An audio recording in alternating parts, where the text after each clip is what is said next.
see, it should say 3D printing for model railroaders and a nice little wavy thing going on. Yep. All right, awesome. So just a little intro about me. Apologize for the messy workshop background. My name's Zach. I live in Oakton. I guess that's okay to say on public YouTube. I'm with the Northern Virginia Model Railroaders. I recognize a couple people here. I model, oh, there's Sprinter going. I model HO, mostly Seaboard Airline. I don't have space for a layout, but I enjoy the trains in around 1965 or so. And I first learned about 3D printing my first year of high school, and they had some 3D printers in the robotics lab. And of course, my first thought was, let's print some trains. And of course, they weren't too keen about that, but eventually I got to the point where they let me work on, fix the printers, and yeah, every once in a while I could print some trains. That eventually grew to the point where I bought my own printer. And then I actually got to the point where I'm now doing custom work and selling designs through, hobby business. I think it's doing pretty well, but I can get more into that later. So, all right, so let's get started. Yeah, so there are two main technologies that are really popular in the hobbyist 3D printing scene. And those are FDM, or fused deposition modeling, or SLA and DLP we're going to lump together for simplicity's sake, but technically it is DLP. FDM is the more common, still by far more common type of printer. You can basically think about it as a glorified hot glue gun, where there is a roll of cylindrical plastic that gets driven into a hot nozzle. That hot nozzle then can move in X, Y, and Z to slowly build up a part. And this is great because you can deal with plastics that are, say, ABS, which is what a lot of plastic models, locomotive shells are made out of. PETG, that's what like plastic water bottles are made out of. So pretty familiar and safe materials that you can work with. And the parts are pretty strong. Not as good as an injection molded part of the same material, but we're not making like hammers or anything for our models, so it's pretty fun. On the other hand, DLP, or I think it's digital light projection or direct light projection. This is the graphic on the left here. This works in a pretty much completely different way from FDM. There is a clear container of resin that is UV light sensitive. And there's basically a small projector that shines an image from the bottom on top of the resin. And then there's a build platform that moves up and down. And then slowly, I'm not sure if anyone has watched Westworld, but it actually works the same way as they show like the androids being pulled out of the hoop. It actually will pretty much pull your part slowly out of the resin.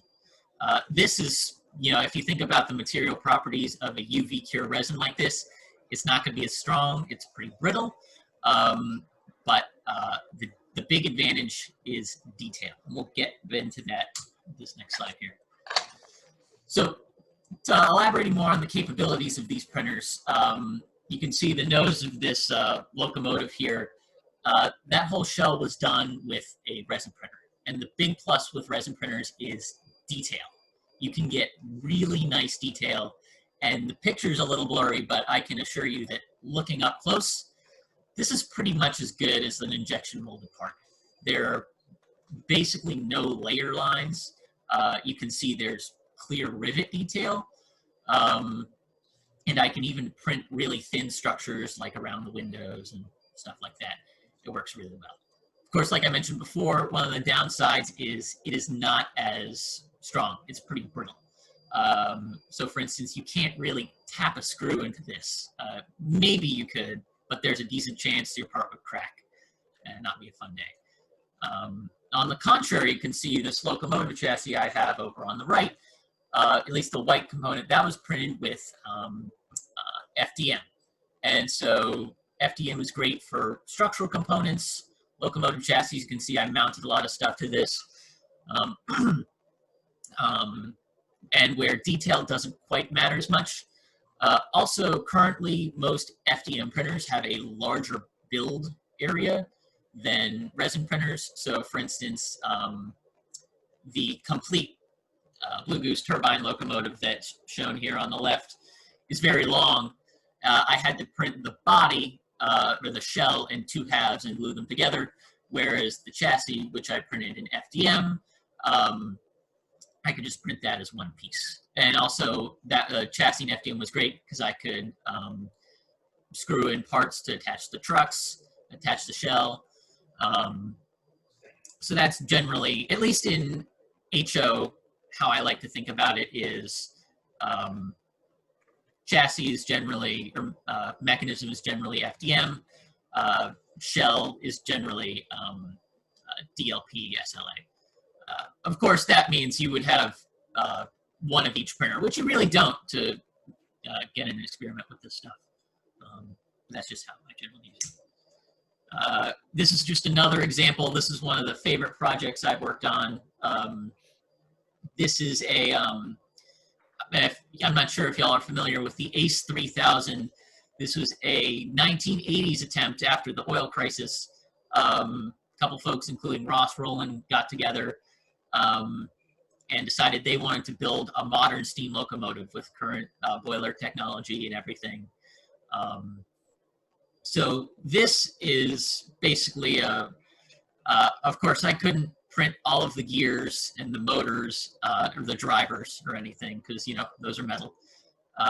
So pretty much what's hidden in here behind that shell, which is printed with an SLA DLP printer, is underneath all of these chassis components. So for instance, the power unit up front here, the drivers come from 2 cut-up Bachmann 260s. The lead truck is just a random brass pilot truck that I found in a parts bin. And I pretty much printed a bracket that held all of those things together in with an FDM printer. That was really good. It gives the whole thing structure so it stays together. Similar deal with the support unit or tender in the rear. There's actually a Kato RSC2 mechanism under there, and I was pretty much able to print an adapter that would fit that to the shell that I had designed. Now, I work in HO, and most of my customers are in HO.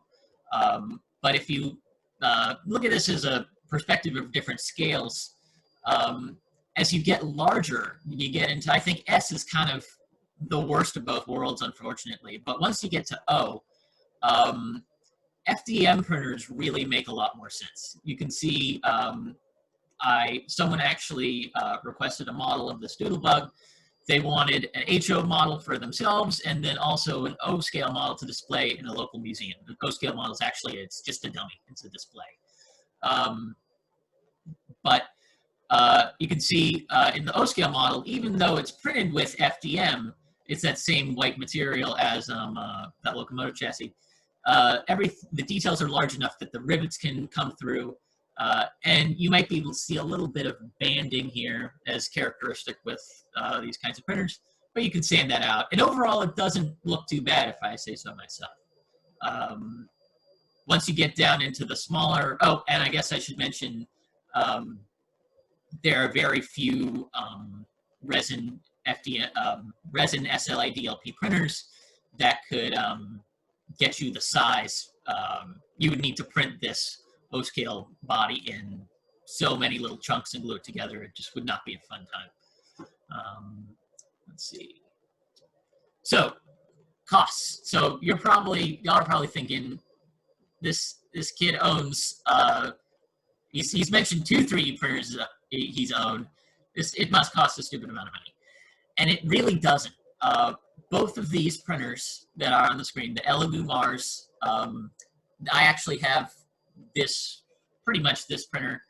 And then this is a great example of a budget SLA DLP printer. And then over here is the Ender 3. This is probably the most popular hobbyist 3D printer in the world right now. Very cost effective, very reliable, huge online community. You can get both of these for $200 a piece. And that's really insane because 2 years ago, let's see, maybe 3 years ago when I got my FDM printer, it was about, it's larger, but I paid about $500 for it. And then I've paid more to upgrade it over time. It's getting cheap. It's gotten cheaper just in the past couple of years. And even more shocking are these small resin printers that really make this exciting for the detail parts, smaller scales, smaller railroading in general. Because 2 years ago, things like this were $500. When I bought mine just a few months ago, a little more than that, maybe close to a year ago, it was $250. The same Amazon link now, it's $190. I mean, this is pretty insane for the detail you can get. And now I'll bring up some of you, a topic that comes up frequently in these kinds of clinics is 3D printing services like Shapeways. And I've worked with Shapeways a lot. I'll actually point out that in the last slide, the HO model was printed with Shapeways because I did not have my resin printer running at the time. You could go and buy one of these cheap printers, print, say, a shell, say like a passenger car shell, an E-unit shell in HO, throw the printer away, and you would have paid less than you would have if you got that same model from Shapeways. And you might have to glue it together in 2 or 3 pieces, but the surface finish is gonna be way better. And that's really huge because I think hopefully we're gonna get to the point where more people are gonna be interested. That's one of the reasons why I'm sharing the knowledge with you all right now. More people are gonna be interested in these smaller resin printers. They're gonna work great for detail parts. HO and smaller scales. Say you want a cab for your steam locomotive, perfect size. Really exciting stuff. All right, so now let's go. I'm going to go a little bit into the workflow here. If you have an idea and you want to turn it into a physical object with help of 3D printing. So the first thing is there are models available to download for free, but the whole point of a 3D printer is you can make something that has never existed before. So for me, and once you really own a 3D printer and get to using it, you're going to you have an idea, photos or drawings, you can sketch it out. I know, I'll go ahead and start talking about a project that I'm working on. Customer sent me a Walther's kit that he basically wanted me to copy. And so it's great because it came with this drawing, which is really super helpful from when building the car, from the kit, but also when recreating it digitally. Now the software that I use, it can't interact with the drawing, but I can bring it in and basically connect the dots around and really quickly build up a shape. Of course, there's much more detail, but this is kind of meant to be more of an overview, and we'll get into a little bit more later. From there, you end up with a 3D model of the thing you want to print. But you can't just pop that into the printer. There are things like layer heights, like the resolution. For filament printers, you need to tell it how hot you need to heat the plastic to squirt it out. And of course, this ideal temperature varies with the kind of plastic you use.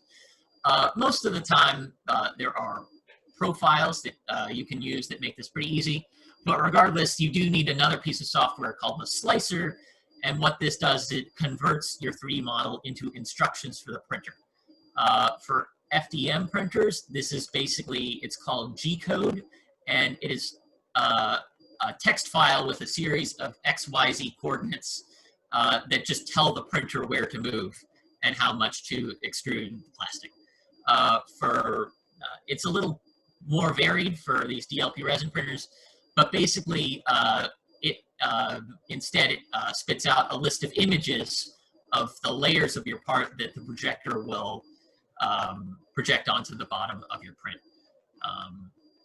From there, you feed those instructions, into the printer, and then, at least with FDM, a lot of the times, you can sand it afterwards, but it'll spit out a pretty finished part.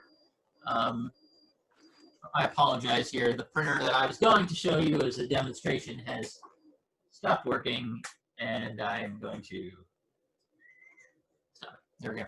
Sorry about that. That's okay. Not everything works perfectly the first time, or even the 100th time. But from there, you pull it off the print bed, and with FDM, your part is generally finished. With resin, DLP SLA, you oftentimes have to finish the curing process by putting it under a UV light before you can paint it or sand it or work with it. It's generally not too bad. All right, so getting a little more into computer-aided design, here's an example.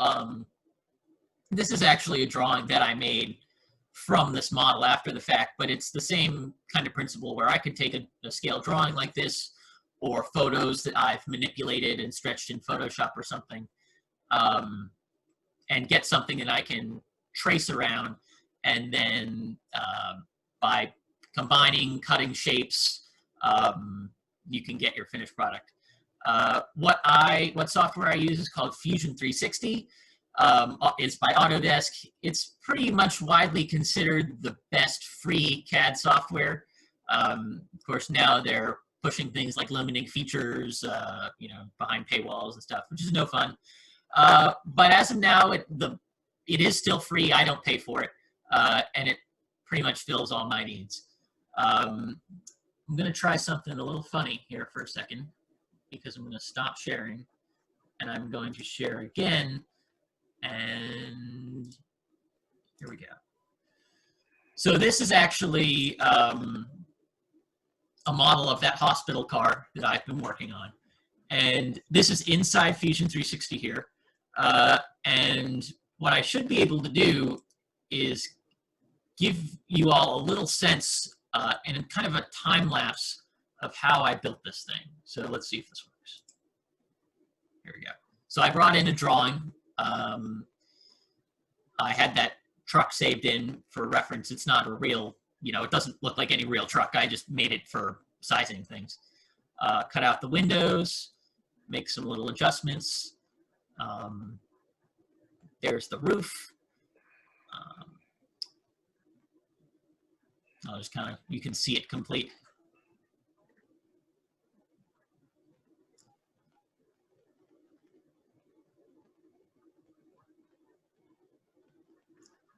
So here it's really handy. What just happened is I made all this paneling and riveting on one side, and I just mirrored it onto the other side of the end of the car. So that can really speed up work when you need to have lots of repeating details like rivets or panels or something. A lot of this stuff you can't see because it's adding internal details, and unfortunately I can't actually spin it around while this animation is running. You can see I split up the roof into panels. Adding some roof detail there. I took a look at those drawings again to reference some of the underbody detail. And this car is probably 85% complete. I was going to try and print the underbody, but the printer is having issues. Adding some raised detail on the other side. There you go. You can kind of see it pop up over here. There's another example of where I mirrored that that detail onto that other compartment battery box. I'm not quite sure what it is. So yeah, this is a example of something that's fairly simple modeling techniques. Most of this is you're taking a shape called a sketch, and you are extruding that 2D shape into a three-dimensional form, and you can cut those shapes out of other existing shapes, or add them on. You know, here a rivet is just a cylinder that I have pulled out, and then I can pattern that all around. So it's really handy. There we go. Let's go back to the presentation.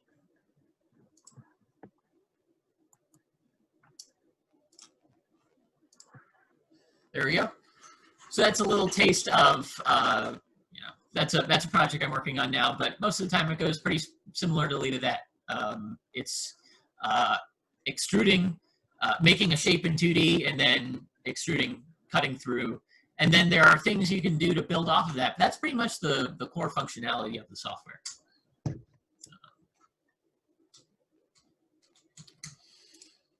There we go. Here we go. So this is just a screenshot of some slicing software. You can see here, this is the side of a circus wagon that's been split in two. You can see it's been rendered here as all of the little lines as paths that the printer is going to make. And one notable thing here is this crisscross pattern inside. Very rarely do 3D prints solid. There's normally a pattern inside called infill like this that pretty much just exists so that there's enough support underneath that you can build a solid top surface. And you can see in some of these settings here, you can adjust things. This isn't really the settings tab, but you can orient the part on the print bed. You can go in and change things like the temperature, how fast the printer moves, how fine the layers are. But generally, you can just kind of stick to a profile that's been pre-made by someone else, and that gets you 90% of there most of the time. All right, so now I'll go into a little bit about first-person scale models. This is my little hobby business. Basically, I started getting to the point where, you know, these model trains were getting expensive, so let's try and find a way to fund that. Of course, you know, being at the time a high school student, I had no real income, but thankfully, you know, and as still is the case, I get free food and shelter and rent and all that nice stuff. But I decided I would start 3D printing models for other people. This actually first started when a club member from the Northern Virginia Model Railroaders approached me and said, Zach, I see what you're doing with this 3D printing stuff. Can you print a depot? Like a structure is a great example of something that's probably a one-off that you might want to include in your layout, but probably doesn't exist as a kit without, you know, heavy kit bashing or something like that. So eventually that grew. I bought another printer, and eventually I got this website where you know, people can go and see some of my work. They can contact me. You know, I have my email on there. I have a contact me page, and we can work out projects and all that good stuff. One other interesting thing that I figure I'll mention is going off to college. Of course, I don't have a lot of time to work on this stuff anymore, and I actually did bring my printer with me and used it, but I don't have a real access to a good workshop with all of the tools that I have here. So to kind of keep things active, I decided that I would post the 3D files, many of them for sale, on the website. And basically the thought is, I have these, they're sitting there. I put a good amount of work into it, but who knows, maybe someone wants it. So I throw it out there. The basic ones are $10. The more complex things with all kinds of detail, maybe 30, 40 bucks. Which, you know, is pretty expensive for something that isn't tangible. But when you think about, you add maybe $1 worth of material to that, and you already have a printer, that's pretty appealing if you want the shell of a locomotive or something like that. So that was a nice way to keep a little trickle of money coming in during while I was at school. and it's been really cool learning about all this stuff as I go, emailing with so many different kinds of people who all have different expectations, in different ways. Some, different expectations for their model, different ways of communicating. It's really been a great experience for me. And then I pretty much funneled most of the money back into, getting another printer, printing trains for myself, buying trains for myself. It's sometimes when I go to shows, people will comment that I have nice stuff for, being someone who hasn't been collecting for that long, being that I'm only 19. And I say, well, I 3D print trains, so some of the trains I keep for myself, the other ones I sell, and then I use that money to buy more trains. So it's a really nice situation that I'm grateful that I had the opportunity to learn on those printers, and that I really enjoy this stuff. So one other note that I'll like to throw in here as a little tidbit at the end is CNC machines. Technically, 3D printers, CNC is computer numerical control. So technically, 3D printers are CNC machines. They are machines that are controlled from numbers by a computer. But when we talk about CNC machines, it's probably, you're thinking of a subtractive process. And I actually was just able to experiment with this while I was in college. I had access to a wood shop with a CNC machine, and I actually was able to build some modules, as you can see here. And it was a really cool experience because I was not that experienced in woodworking or that kind of thing, but I sure could CAD whatever I wanted, build it digitally. Of course, one of these giant Siemens CNC machines is, a few orders of magnitude more expensive than a hobby 3D printer. So it's a different beast to own one, but having access to one through a shared space or workshop, they're pretty common, can be really powerful. And if you've experienced with 3D printing and 3D design, 90% of those skills transfer over very well, and vice versa.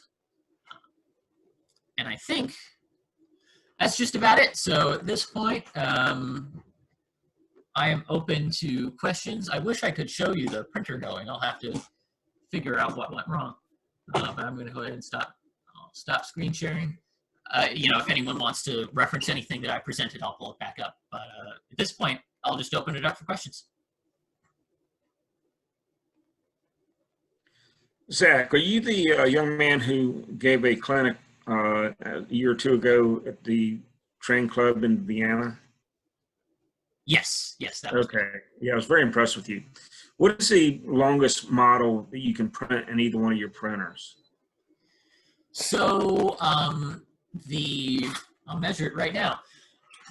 My filament printer is the build platform, and this is a little large, about 300 millimeters, so about a foot. So take a foot by a foot, and then the Z height is about 16 inches. That's pretty large. So like the Ender 3 that I was talking about before, it's not quite that big, but I'm pretty sure it's big enough that if you turned like a HO scale passenger car along like the hypotenuse, the diagonal of the bed, you could fit it on there. The resin printer is a good bit smaller. And most of these cheaper resin printers are about the same size. We've got about 3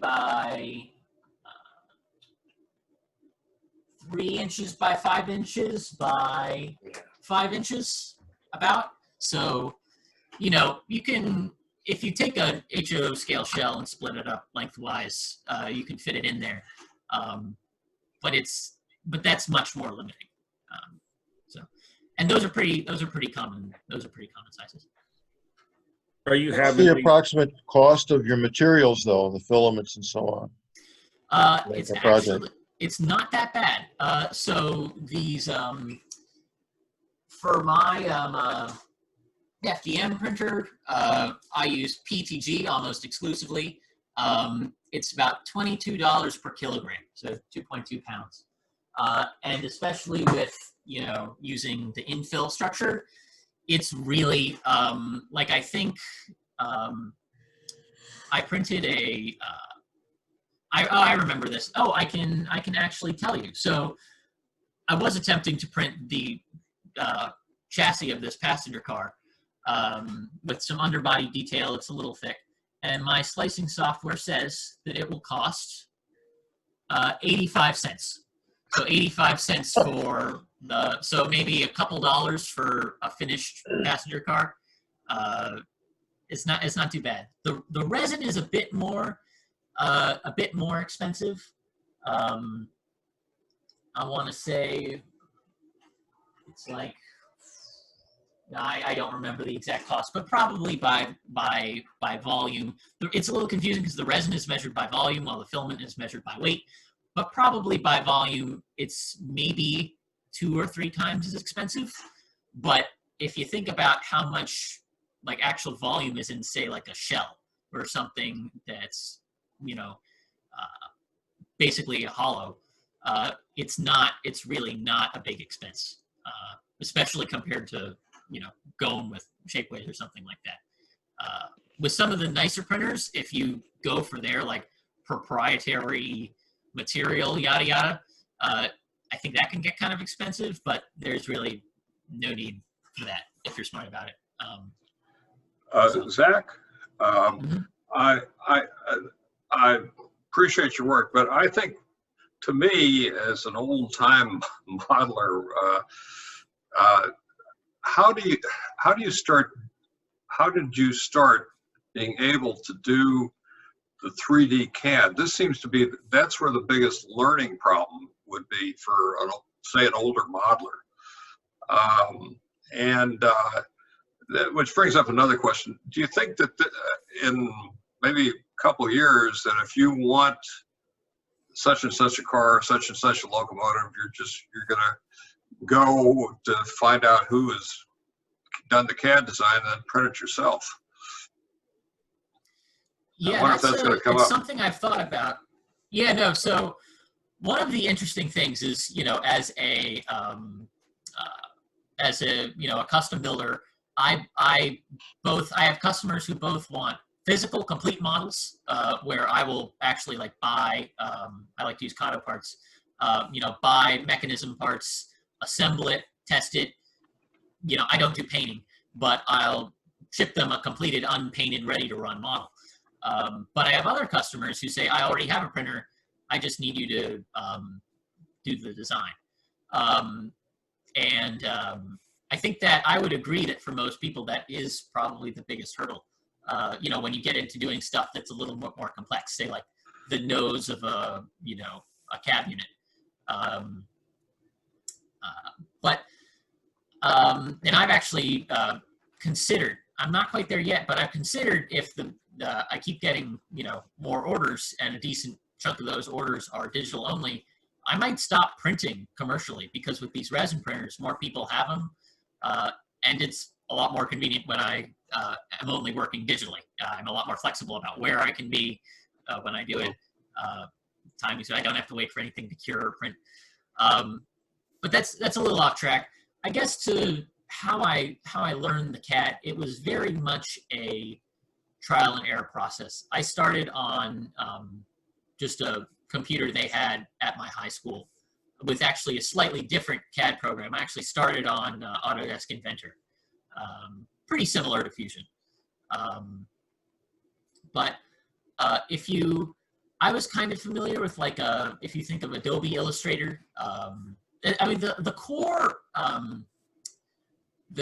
if you break it down into little bits, the core functionality of this software is you draw a shape in 2D and you give that a dimension. And you can build a lot from just, you make 3 rectangles, you give them 3 different depths of dimension, right? And if those rectangles are the right shape, you pretty much have like a low-hood Jeep shell. And then there's also a command that will round or chamfer the corners, and you can adjust the angle of that. There you've got a much better looking nose. So it's basically, it was start small, start simple, and then building up experience, just doing things that are more and more complex. It is really good that the fact the software is free. So like, I think I would be, if I had to pay, because I think Inventor was actually a good chunk of change, but you know, my school had it loaded on there. So I had the ability to just use it. If I had to pay several $100s to access the software, it would be very intimidating for me to want to learn it. That's the great thing about Fusion, it's free. So Zach, does this Autodesk Fusion work on all newer computers? I mean, is there anything in particular that it needs? It does do Windows and Mac. No Linux, unfortunately. The computer I have right now, I built specifically for doing CAD, so it's pretty spec'd out. But you really only need, like, you probably want like a dedicated graphics card, and you want hopefully more than 8 gigs of RAM. But like, if you have it's pretty forgiving. And if you, it really ramps up if you try and put hundreds of rivets on everything. But if you don't need to do that for a while, you can, you don't really need a crazy computer to run it, especially if you're just making a couple boxes with some rounded corners. It's pretty free. Yeah. Zach, this is Bernie Rod. I have a question, actually two. The software for the software for the printers themselves, does that run on an Apple platform, or is it only for Windows? Do you know, or PC? So you're talking about the slicer, right? Yeah. Yeah. So I'm pretty sure Prusa Slicer. I use Prusa Slicer. I think it's the superior one. I'm pretty sure that's actually available on Mac, Windows, and Linux. Yes. All three. And yes, for free. Another popular one is Cura. I don't like that one as much.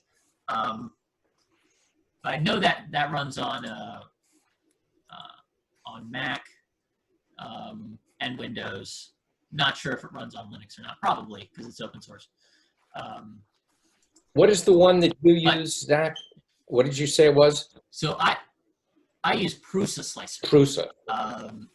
Yeah, Prusa. Yep. It's actually made by one company, Prusa, specifically designed for Prusa printers, which are great printers. If you have, a bit of things. Slicer names. Yes, I will do that in the chat.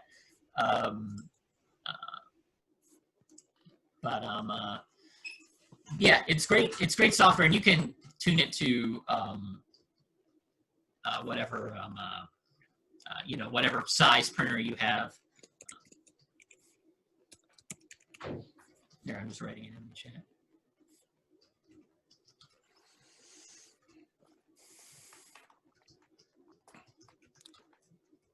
Zach, I know this is Ernie, you were talking about resin printer, then you were using some abbreviations for the plastics, right? And are there two different types of plastics for the printers themselves? I've heard something, one's a little bit softer, the other one's more brittle, that kind of thing. Specifically for resin printers, or for different, I guess, yeah, for resin printers, you can buy different resins with different properties. I do think there actually is supposed to be a flexible version. I know I've gotten pretty comfortable with messing around with different materials with filament printers, but with resin printers, personally, I like to play it safe. If I have something that I can get a really nice smooth surface finish and the detail is good, I just stick with it. And I also think those can get a little bit expensive, maybe a little bit more. But it is true, there's a whole world of different material resin properties to explore that you probably could like tap a screw into. One thing that causes me a little bit of anxiety about this thing is with resin printers in particular, is the fact that it's UV cure. There's some potential for degradation. Part of me wonders, at least earlier in the game, a few years ago when some of this stuff was less scientifically explored, whether in like 10 years is the thing I sold someone to, is it gonna like turn to dust? And the pretty solid answer is no, probably not. And especially after you like prime it, paint it, seal it, block out the light. But that was one slight concern I had with some of the other different resins with the material properties that has prevented me from experimenting with that. But that is a thing you can check out. So yes. Now, excuse me. I thought some of these printers come with a hand scanner. If you ever already have something, you can scan it and it automatically puts it in. Is that correct? So there's 3D scanning is really interesting, and it's a whole nother can of worms. But I did some experimenting with this. You can pretty much the big limiting factors is if you want to get a 3D scanner that's really good. They do exist, but there are two big problems that are in the way. One is that they're really expensive, like a few $1,000 bucks. Oh. And the second is that the file that it spits out is so high resolution. Like when I export a locomotive shell from my CAD program, it may be in a really high resolution, but when the side is flat, it basically says it works in triangles. So say I have a square panel, it's just two right triangles, and that's all the data it needs. But say if you get a really nice 3D scanner and you scan that shape, it's gonna put a bajillion little triangles in there with every single slight surface deviation, which is good, except for the fact that it nukes your computer. So if you have a really nice PC, you might be able to get away with it. But there's also, you generally have to clean up the scans after the fact. And like there are things where very rarely can the scanner properly interpret the actual size of the object, so you have to scale it to something afterwards. I would say with 3D scanning, we're not there yet. You can scan, and this is probably more of the approach. I think I might have heard some of these printers that say they come with 3D scanners. Yes. What that might be more they're doing is something called photogrammetry, where basically you take a bunch of pictures of an object at a lot of different angles. I think some of these printers might have like cameras on the bed and the bed moves around or something, so you can more easily do that. And then there are pieces of software that you can use to reassemble those images, and it creates a 3D model from those images, which is really cool. But again, it's going to nuke your computer. And the file that these lower quality scanning techniques often come up with, they might be, use some kind of technical jargon here, like non-manifold, meaning that like they might include like strictly two-dimensional surfaces that kind of jut out into space that don't represent any 3D geometry. And that can be very confusing for the printer to interpret, and you generally need to spend a lot of time cleaning up the scan to remedy these things. I have found that can, for most of the stuff that I do, even if I wasn't handicapped by the software, I could just whip it up myself quicker. Now, that's after working with the software for years. Right. The scanning is great for something like a statue or an organic form. There are other modeling softwares that are easier to use that are better for organic forms than Fusion 360. Fusion 360 isn't that great for that. But say you like, maybe you want to model a town and there's a statue in the town square.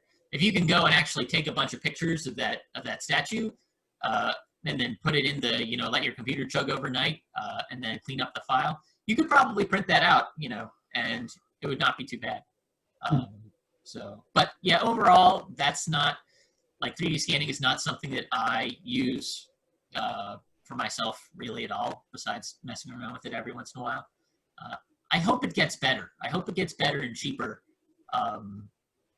like some of these other printer technologies that have so in the past few years. But I'm skeptical based on the progress I've seen. So that's my take on it. Thank you. Thank you. Sure. Zach, this is Ernie again. I've got two other questions. The first one, you've talked about the gluing two pieces together. The products that you're using for like the resin and for the plastics, what type of adhesives are we limited to be able to glue these? I know sometimes we have plastics that just they basically go liquid if you try to put an adhesive to get the wrong things. I'm just curious. Yeah. So it does depend on the, for the material. So for FDM printers, if you can print ABS, which is a little bit harder to print, you need higher temperatures. But since ABS is pretty much the same as, what you find in like most locomotive shells, pretty similar to styrene, you can like use normal plastic cement on that. And you can actually, there is a material called high impact polystyrene, and I'm pretty sure that's basically like styrene. That stuff is pretty expensive and pretty hard to print. But you could, I'm sure you could use normal plastic adhesive on that. I use PETG, which is like basically what water bottles are made out of. I really like it because it's easier to print. But unlike some of the real easy to print stuff, it doesn't melt at lower temperatures. So like if I put it in a hot car, it's not likely to deform at all. I have tried and failed to use plastic adhesive on that. I generally use super glue, and I've also experimented with just melting the pieces together with a low temperature soldering iron. With the resin, you're pretty much super glue or epoxy, though I have had limited success with actually painting the finished parts in more of the liquid resin and then putting that under the cure light. So it like literally bonds the resin to resin. That's something I definitely want to experiment more. But that could be, it's basically like the resin equivalent to plastic cement, where you're melting the stuff and then the solvent evaporates and it's solid again. So those are, but I think like 95% of the time I end up using super glue. Thankfully, with the freedom that printing allows me, I like to design things with tabs and stuff so that sometimes I don't need glue at all. Sometimes the glue is not very structural because I'm very aware super glue will become brittle over time. I don't enjoy using it when I don't have to. Oh, one more thing is a while ago I got some of this E6000 stuff. This stuff is great. I use it for everything. Like Michael's Amazon. I've heard people describe it as like a flexible one-part epoxy. So kind of like midway between like tacky glue and epoxy. Is pretty nice. So I use that sometimes as well. Hopefully that answers the question. Second question was, now I know when 3D printing first started out with it, they talked about the, I guess the surface of the materials was very rough, I guess with the layers and so on. And I've heard you talk to the fact of doing some sanding, and if you have something, let's say a passenger car that has a lot of windows, a zillion friggin' rivets and such, the sanding, how complicated does that get, or how much sanding do you have to do? Is it a fairly smooth surface? Now lead me to asking you about applying decals to these surfaces. Okay, yeah, so that's a good question. This is actually something that I was coming up with the project I was showing you on. This is Dr. Mike's project here, and I talked to him about this a little bit. we decided that he would just put rivet decals on a lot of this on a lot of these surfaces, and I would sand them smooth. But he said he still wanted to try some of the raised paneling. So there's actually a little function in the printer that I am still experimenting with, where you can actually like reheat the nozzle and then kind of remelt the top layer smooth. I've used that with pretty good success in the past, but haven't in a while. That can certainly help. As far as like, say I wanted to do a full, detail like passenger car side, like an HO, I'm not sure if this is going to come up. Maybe a little bit. I just say you got to do it in resin, because with resin the surface finish is really good. Here in this is oh, you can barely see it, but it's a part of the my John Quincy Adams Talgo set that I worked on a few months ago. And it's got fluting, and it's got this raised New Haven emblem, and it has some window detail.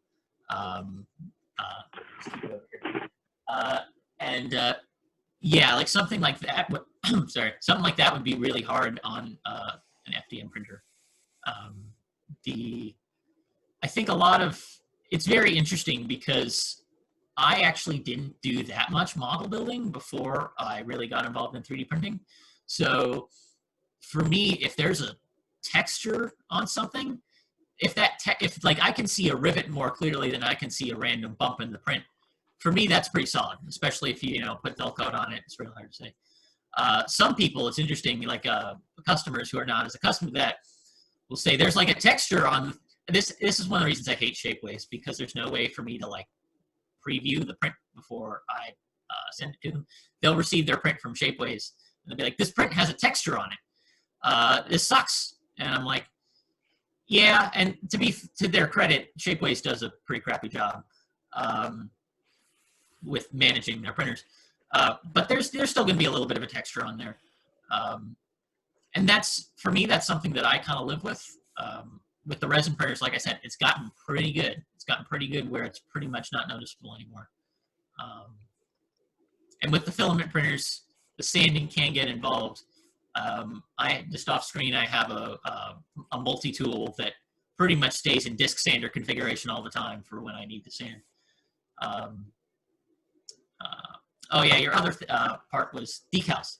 I'll go back to the, let me share the screen again. The picture of the Ace 3000.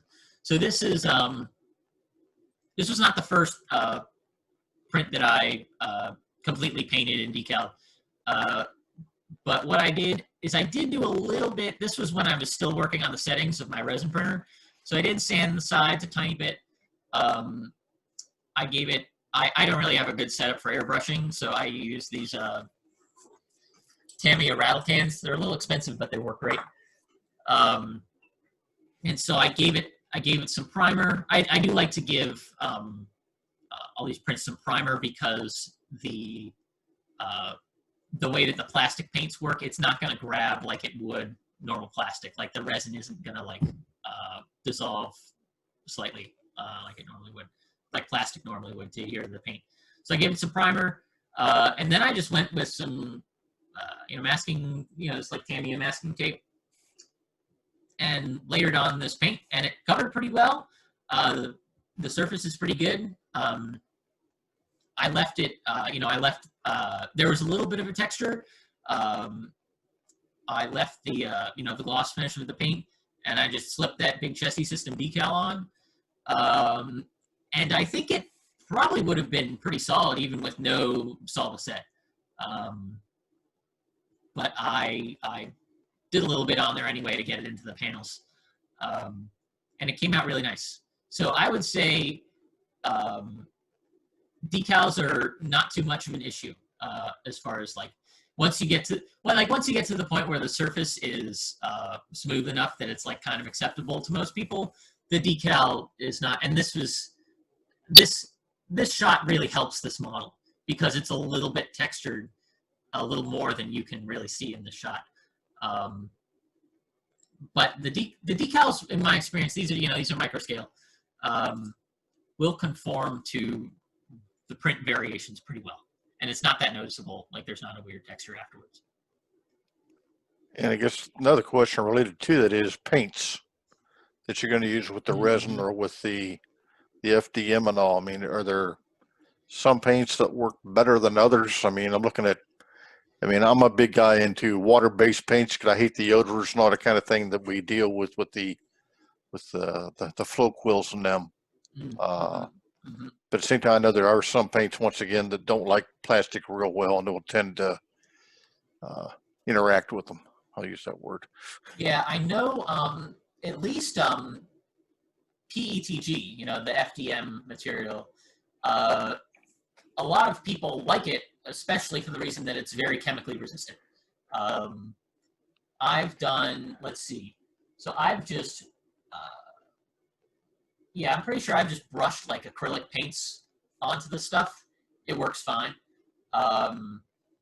As far as I do like to, when I'm doing resin paint jobs, because I want to be careful about the finish and everything. I'm not sure if I still have a can of it around, but I get some of the Tamiya. I think it's like the plastic and metal. I've used like both the fine and the ultra fine stuff, and that seems to work pretty well. I haven't, I'm not huge into painting and weathering and all that, so I haven't done a lot of experimentation. But it's not a, it's not like a horrible, awful material chemically to work with in that regard. I think I would say that, if you can, of course, when you want to paint brass, that's a whole nother can of worms. But any situation where you could get something to adhere to brass, it'll more than adhere to resin. I've not experimented with any of those like self-etching primers or anything with this. But yeah, I would say not. I wish I had more data, but I would not worry about paint compatibility too much.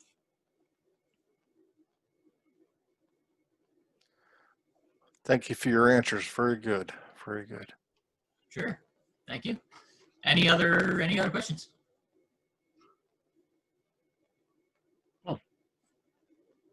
Well, not a question, Zach. Just a piece of information for you.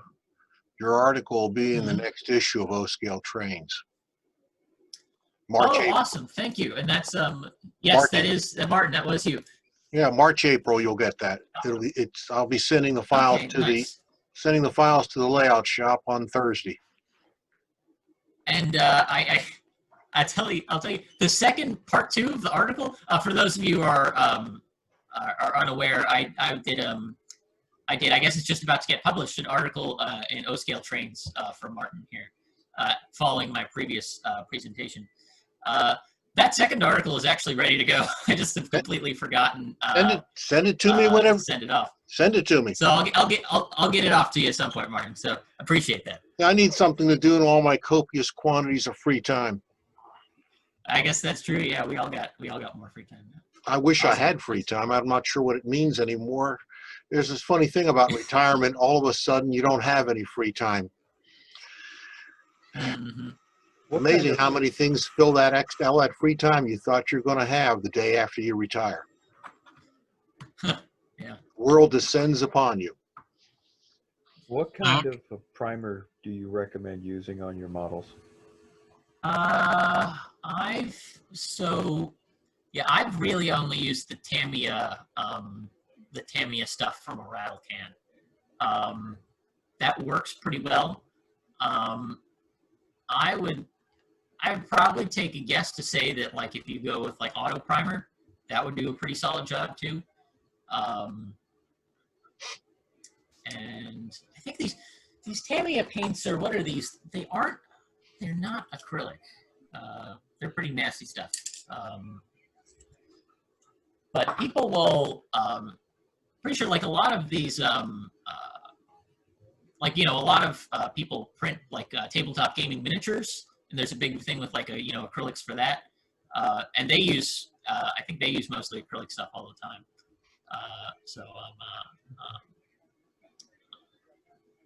Yeah.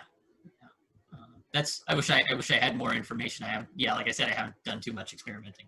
Well, I know that Tamiya paints used to be used a lot for polycarbonate bodies for their RC race cars. So I had some experience with that like about 30 years ago. I guess that's still out there, but that's way in the distant past. I don't know what's current today. No, yeah, I actually when finding paints, I come up like trying to find paint online. I come across that stuff pretty frequently. I've been really hesitant to try it, but I'm not sure. You actually can print polycarbonate if you have a really nice filament printer, but that's pretty expensive. So yeah, that's a possibility. But I don't use the polycarbonate stuff. I just use it's like the TS dash 2 numbers. It's for plastics. This orange is TS31, which was a little bright for Chessie orange, but it does okay. Yeah, so hopefully that was kind of helpful. Thank you. Sure.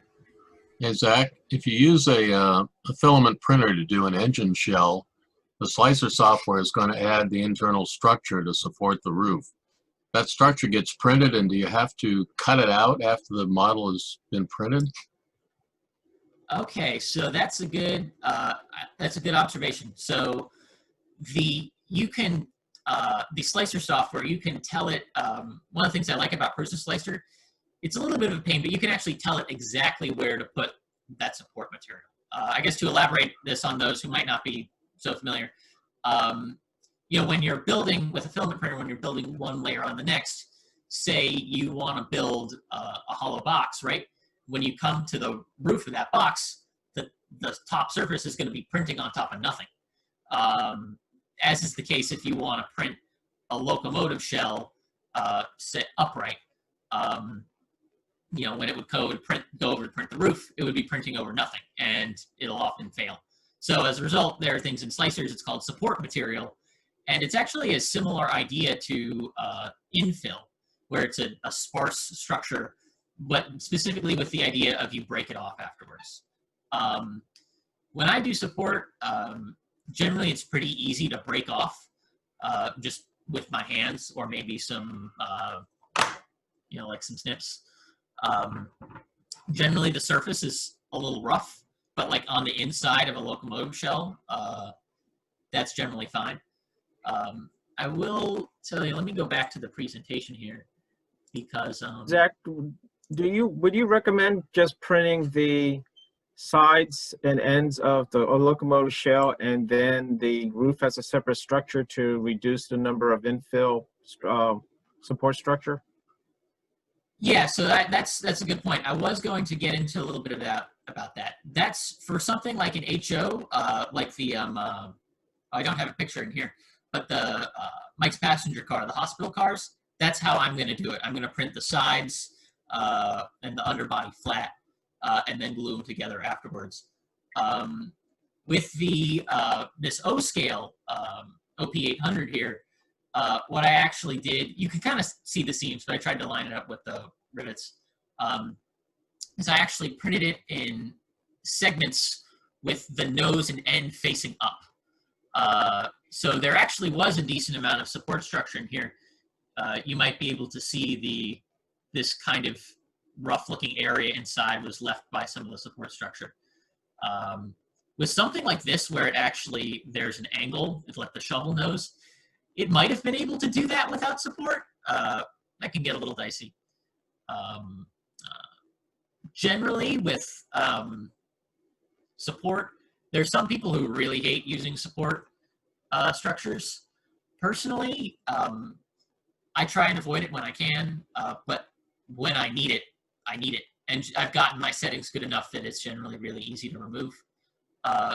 Like someone else mentioned, the costs.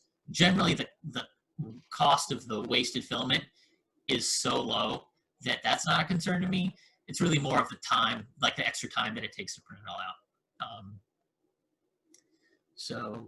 but yeah, like I don't know, I can't see faces right now. It sounded like Dave was saying that you know, you could print sides and roofs flat. That's how I generally tend to do it most. That also gives me the best chance of being able to sand something afterwards. Like I mentioned, there's that that thing you can do where the printer will actually like reheat the top bit of plastic and make it a smoother surface. You lose that if you print the shell, you know, where the walls are facing, where the sides of the shell are actually facing in there, you know, as on the tracks orientation, if you know what I mean. So yeah, there are a number of ways. There are many ways you can skin a cat with this kind of thing. It depends on, you know, it's a lot of experimentation. What you and the textures on the top and on the sides are going to be different. What your printer does best, what you think looks best. So yeah, but yes, that is definitely one way to do it. Print the shell. It puts support material underneath, and generally that is really easy to remove.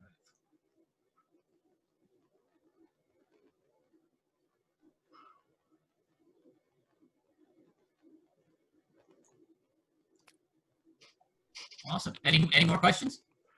No, it sounds like the crickets are beginning to take over. So, Zach, part of the division, thank you for doing the presentation. I really enjoyed what you presented. I've learned a little bit here myself, and I'm sure the remainder of the folks that were here learned a little bit, little pieces here and there. This 3D printing to me is a new thing on the market coming into the model railroading world, and looks like that you're on the cutting edge side of it, if you will, and that you're working out there on the fronts, already doing some things that are way beyond anything I could think about, since I don't have a 3D printer yet. But 3D printing, I think, does allow us, as I was talking to you before we started the session, to be able to have a mechanism to maybe make those parts that we can't find out there on the black market anymore for some of our older locomotives, or those types of things, or some custom thing that is in our mind that we just can't find, or can't find a car that exactly matches what we see in the prototypes, because nobody in the big world has designed that car yet for us in the N scale or HO scale or O scale worlds. So thank you for taking time out of your schedule there to do this for us, and I appreciate everybody tuning in. We got up to about, I think the high I saw was 28 today. Yep. That's a pretty good attendance. Pretty good attendance. And Awesome. Better than Well, pretty yeah. good. It's better than pretty good, Ernie. It's outstanding.